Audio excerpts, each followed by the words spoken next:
Namaste, I'm JVN Dr. Sapna Gehlot, and my topic is national power and elements. Now, what is national power? When it comes to the definition, we can say national power is that combination of power and capability of a state which the state uses for fulfilling the national interest of goals. In simple words, national power is the ability or capability of a nation to secure the goals and objective of its national interest in relation with other nation.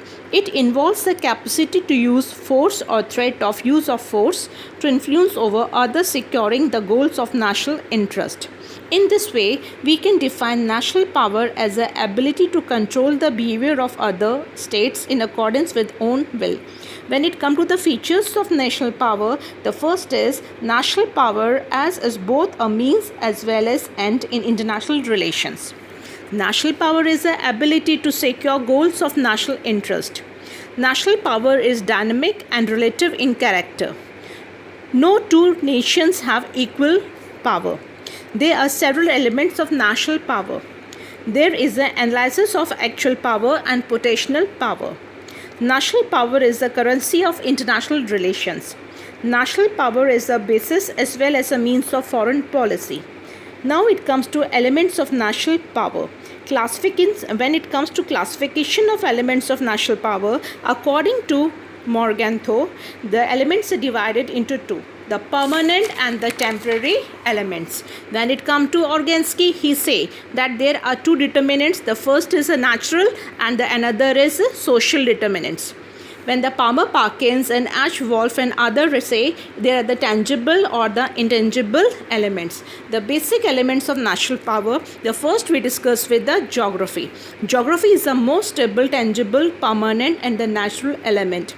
Napoleon said, the foreign policy of a country is determined by its geography.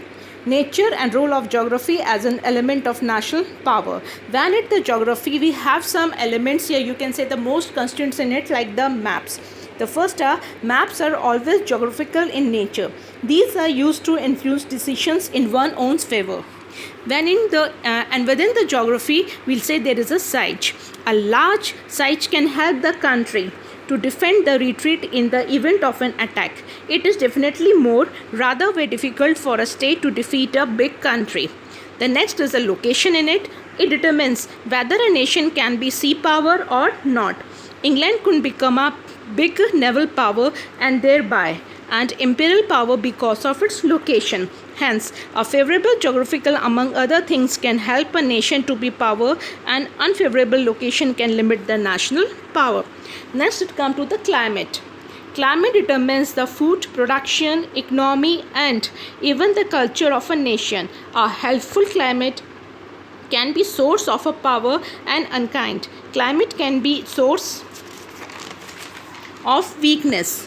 And within this geography, there is a topography. Important factor of national power, for example, the English Channel has remained a source of defense and some security for England.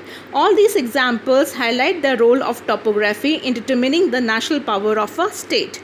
The next one is boundaries. Settled and natural boundaries are always a source of friendly and cooperative relations among the nations of a region. Adverse geographical conditions can be source of strength and negative, and hindering geographical factors can be source of weakness of the national power.